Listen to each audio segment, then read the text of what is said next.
y'all doing, folks? Welcome to this week's edition of the Outdoors Bound Podcast. I'm George Noliff. The Virginia Department of Wildlife Resources is out with the fall deer, turkey, and bear harvest numbers. What got a lot of attention is fall 2023 turkey numbers were down from fall 2022. Now, it wasn't anything DWR biologists didn't expect. They tell us there were fewer people taking part in the fall turkey hunt, saving their tags for the spring gobbler season. Another issue is 2 years of poor hatches has put a dent in the population, though turkey numbers are still strong in Virginia. Now, deer and bear harvests were both higher. DWR expected that too because acorn production was low. That meant deer and bear had to range wider for food. That put them in contact with more hunters. An Elite Series champion from Salem, Virginia, the cruise missile, John Cruz. Turning to fishing, the Bassmaster Tournament season is almost upon us. John Cruz of Salem and Missile Baits is a two-time Elite Series champion. The Elite Series opens later this month down at Toledo Bend Reservoir on the Louisiana-Texas border. I talked with John recently about what life on the tournament trail takes. There's definitely some mental prep and some physical prep that go into beginning the season.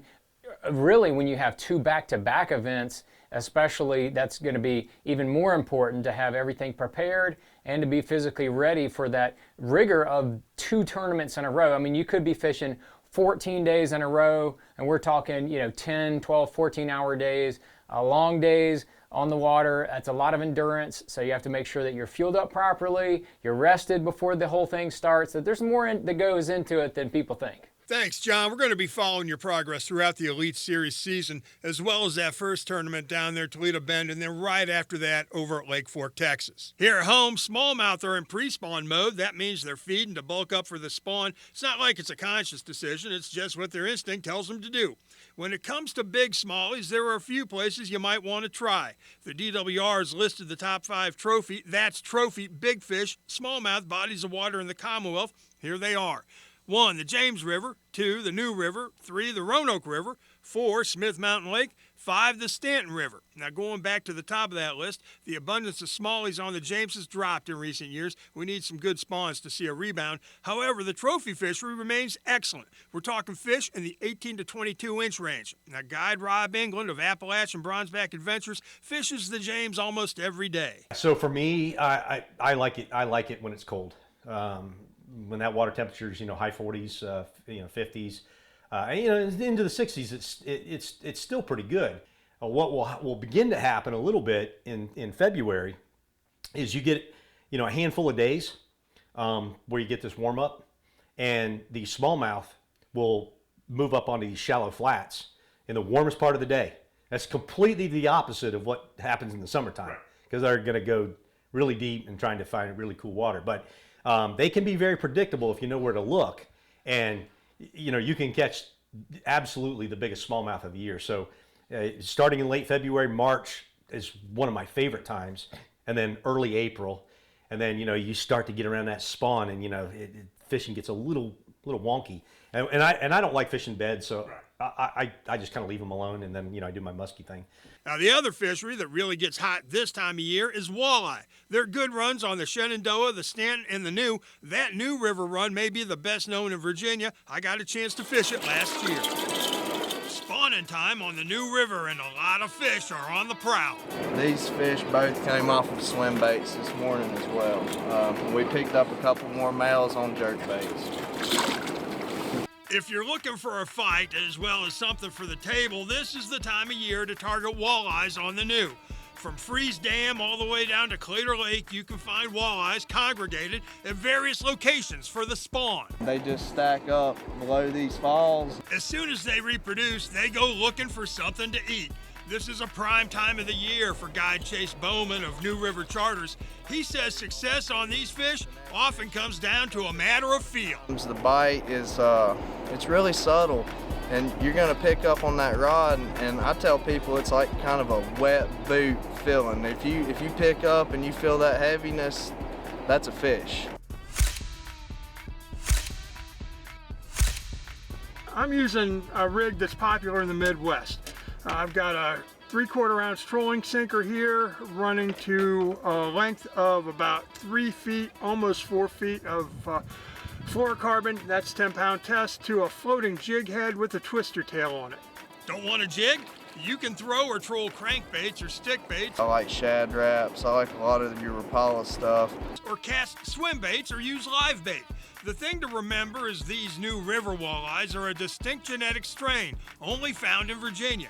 They're protected with special regulations. Only 2 fish can be kept per angler per day, and any fish from 19 inches to 28 inches has to be released. It protects the spawning classes, and that helps to sustain the population. That unique strain is something anglers fishing the river are aware of and proud of. It's very guarded because this genetic of walleye is very rare, and that's why they do what they got to do to conserve and make sure it's here, you know, for the future. And like I say, it's pretty good fishing down here most of the time. Another prime walleye fishery is on the Staunton from below Leesville Dam all the way down to Bugs Island, but it's not just walleye, it's one of the most diverse fisheries in Virginia. The DWR's aquatic education coordinator, Alex McRickard, invited me to fish the Staunton a few years ago. Well, George, thanks for coming out today on the Staunton River. We had a pretty productive day all in all today. Absolutely, yeah. Caught a variety of different species today. Started off the day with a walleye. You caught a couple of spotted bass. Yeah, Kentucky spotted bass right here. A little swim jig, we're going well with it. That's right, and then we even were lucky to run into some white bass, in addition to some small stripers, smallmouth bass. I know the stripers get a lot bigger here. A lot of the fish have been spawning this year below Brookneal. Again, these fish run up out of Bugs Island Lake up into the Staunton, providing wonderful opportunities for anglers that are interested in getting out here. And you can fish with a variety of tactics today. You know, we did a lot with a spinning rod. You had a medium action spinning rod today, and you were throwing a lot of those swim baits, which seemed to be pretty productive. Real productive. I mean, you're fishing these, they're holding in those seams, you swing it past them, they're going to grab at it. It's what they're feeding on anyway, they're feeding on minnows. Perfect imitation for that. Yeah, and we found a lot of fish on the seams today. We did throw the fly a little bit too with a full sinking line. The chartreuse and white clouser. Found a couple white bass here at the end of the day. Thanks, Alex. We fished just above Brookneal. The great thing about the Staunton is that it doesn't get a lot of pressure. It's one of my favorite places to fish in Virginia. Speaking of favorites, do you have a favorite tackle box? We like to talk about gear from time to time. Popular Mechanics is out with its picks for best tackle boxes. The magazine's selection of best all-around tackle box is the Plano Angled Tackle System. Now, Popular Mechanics says that box is compact, but still has plenty of space, holds 3 stowaway boxes, it's see-through, and it can double as home tackle storage. What about best waterproof box? PM says it's the Flambeau Waterproof Tackle Satchel. It floats and rubber gaskets keep water out, making it ideal for kayak or canoe fishing. Now, the magazine says the best backpack tackle box is the Calissa Roll and Tackle Backpack. It's roomy, holds 5 3600 series containers, and has rollers and a handle, making it ideal for pier use or in situations where you need to move a lot of tackle over a long distance. Now, if you're just looking for economy, just a basic box, Popular Mechanics likes the old reliable Plano 1001. It's lightweight, durable, able to hold a fair amount of tackle, and it's inexpensive. Here's a tip. If you're going to hunt, do it legally. And if you do it illegally, for the love of God, don't brag about it on the internet. 5 guys, 4 from Virginia, 1 from Maryland, learned that the hard way. The feds say the men took dozens of wood ducks illegally in Middleburg, then went online and posted pictures to brag about it. That got the Virginia Department of Wildlife Resources and U.S. Fish and Wildlife involved. Investigators figured out a property manager was illegally baiting a pond with corn, got him on camera doing it. That led to the arrests and guilty pleas. In addition to fines and probation, the convicted also lost their hunting privileges for 18 to 24 months. There's some good news on the wildlife restoration front. We all know about the fantastic elk comeback story here in Virginia. Our neighbors in the Mountain State are also having some success. The West Virginia herds over in Logan County, it numbers more than 100. That herd has grown from just 24 animals back in 2016. Oh, God! Man, that never gets old. Muskies are one of the wildest fighting fish around, and they are apex predators. The VDWR has announced it's continuing its partnership with North Carolina fisheries managers to collect spawning fish to produce baby muskies to stock in places in Virginia and North Carolina. A small number of Virginia muskies are captured, sent to Carolina, the eggs are fertilized and hatched, then fingerlings are sent back to Virginia and stocked where they're needed. In case you're wondering, the Virginia state record muskie is 45 pounds 8 ounces. It was caught in the New River. The New is also where those muskies used in that breeding program were collected. However, because it's a self-sustaining fishery, it rarely gets a stocking of fingerlings. Hey, moms and dads, grandmas and grandpas, if you have kids or grandkids who might be looking for summer jobs, especially jobs that'll get them outdoors, applications are now open for the Virginia State Parks Youth Conservation Corps. We can start here with my favorite one. This is going to be a McCloud. That's Scarlett Stevens. This is a great tool that's often used for trail building. And she wants to give your kid a job. Virginia State Parks has a Youth Conservation Corps. It is a paid opportunity for youth and young adults to live and work in a Virginia State Park. Sometimes this bottom section can be a little bit more tapered. The Virginia Youth Conservation Corps employs high school and college kids. It's a way to make money, get some job experience, get outdoors, and make a difference at our state parks. Crew members will serve a 2-week session, and during those 2 weeks, they will live in state parks housing, and they will spend their weekdays working on anything from trail building picnic pads, doing other construction and maintenance projects around the park, and they'll spend the weekends exploring other state parks and all of the natural beauty that Virginia has to offer. Applications are being taken until March 15th. What might seem like just a summer job could turn into the job of a lifetime. Stevens, the DCR's Youth Engagement Director, speaks from personal experience. She came through the program when she was in high school and college. For me, it sort of began my trajectory into a career in state parks and kickstarted my desire to be outdoors more. Or whether you are trying to make the trail look more natural again, this can be used to sort of brush leaves and areas like that to make it look like the trail just naturally came out of the woods. Thanks, Scarlett. She tells me there are positions to fill at state parks all around Virginia. The program's split up into two-week-long sessions. High school kids will get $750 for working one session. Crew leaders, those are college kids, get $6,500. They work both sessions and get 2 weeks extra training. Now, you can find a link to the application on our website, WFXRTV.com. Just go to the Outdoors Bound page. You know, we love good stories around here, and every now and then we dig into the archives to find one that, well, it deserves to be shared. Like this one from Haley Henson on a guy in Botetourt County who really knows how to talk turkey. I'm building them to kill turkeys, not make money. It's passion, not profit, that has been driving Dallas Morris of Don't Blink Mouth Calls to create his own turkey calls. This should be a Jake.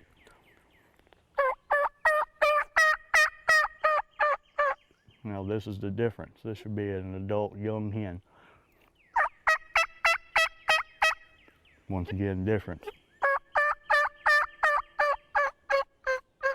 A lot lower.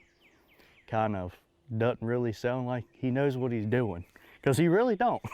And those trying a turkey call for the first time might feel a lot like an adult young hen. So you just put your tongue on it. Okay. Like when you talk, see my tongue? See my tongue? When your tongue hits it, it only makes noise.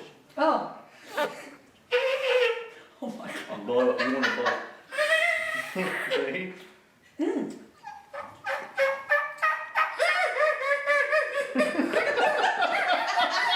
While a whole lot of fun to attempt, to perfect a turkey call starts with knowing what kind of turkey you're looking for and what attracts a turkey.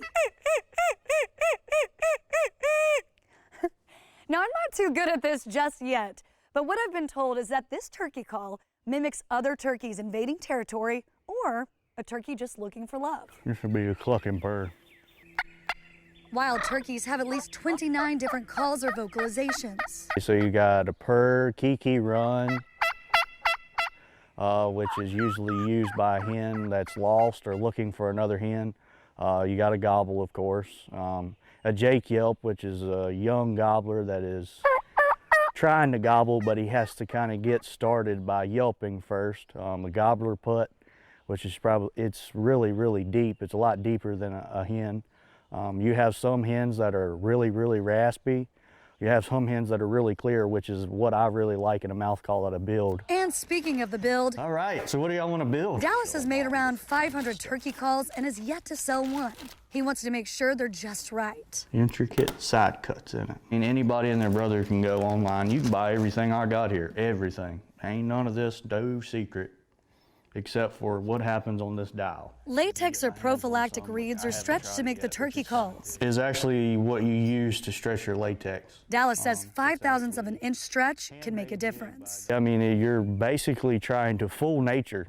I mean, I think that's a lot of why guys get so into it, because when you're standing over a turkey that you just called into 15 steps, that animal can see like a 12-pair of binoculars, hear like a deer, and fly 35 mile an hour. Dallas says it isn't just the thrill of the hunt, though. It's being present in nature and carrying on tradition. This will be my granddaddy, that's my dad, and this will be me. And then here probably, 4 or 5 years, we'll have to get one with 4. Yeah, it's family tradition. How many generations of Morrises have been turkey hunting? And Daxton, what generation will he be? The 5th. Be the 5th generation of turkey hunters. Ain't that right? And a new family tradition just might be turkey call craftsmanship. Look at the bird. Look at the bird. Look at the bird. Hopefully it'll be something that my son can keep carrying on from generation to generation. Local in Buchanan, Haley Henson, WFXR News. Thanks, Haley. Makes you want to get out into the woods, right? Well, if you can't get into the woods, we got the next best thing. We call it 30 Seconds of Solitude. Take a listen to the sounds of a floating wade on the Staunton River below Alta Vista.